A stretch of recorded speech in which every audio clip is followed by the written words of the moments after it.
ओम प्रकाश राजभर लगातार सक्रिय है जनता के बीच और बार बार यही बात कह रहे हैं कि इस बार एनडीए 80 की 80 सीटें जीतेंगी।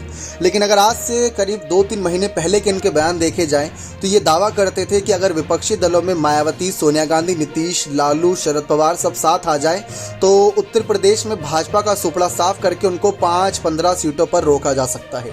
5-15 सीटों पर यानी 50 से ज़्यादा सीटें विपक्षी दल जीत लेगा, ये विश्वास था ओपी राजभर को और उन्होंने कहा था कि हम खुद इनका साथ देंगे, भरपूर साथ देंगे।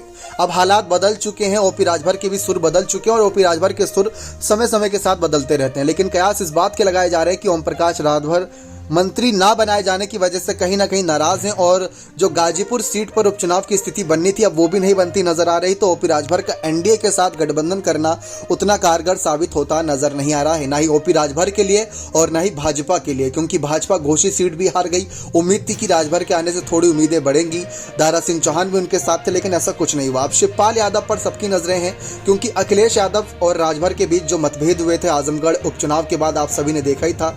लेकिन इस बीच शिवपाल यादव एक ऐसे नेता साबित हो रहे हैं, समाजवादी पार्टी के एक ऐसी कड़ी साबित हो रहे हैं जो काफी पुराने नेताओं को और अपने ही रूठे नेताओं को मनाने के लिए आगे आ रहे हैं। ठीक वैसे ही क्या शिवपाल यादव ओपी राजभर को मना कर क्या लोकसभा चुनाव से पहले उनको अपने समर्थन में ला पाएंगे? अगर ऐसा होता है तो ऐसा नहीं है कि ओपी राजभर की भले ही इस समय कोई सांसद ना हो, लेकिन इस बार जो सर्वे निकलकर सामने आ रहा है उसमें कहा जा रहा है कि अगर राजभर की पार्टी चुनाव लड़ी तो कम से कम 1 सीट वो जीत सकते हैं। अगर 1 सीट जीतेंगे तो 4-5 सीटों पर उनका अच्छा खासा उनके वोटर का दबदबा रह सकता। तो उसी को ध्यान में रखकर शिवपाल अखिलेश ये कहीं ना कहीं एक बड़ा फैसला ले सकते हैं।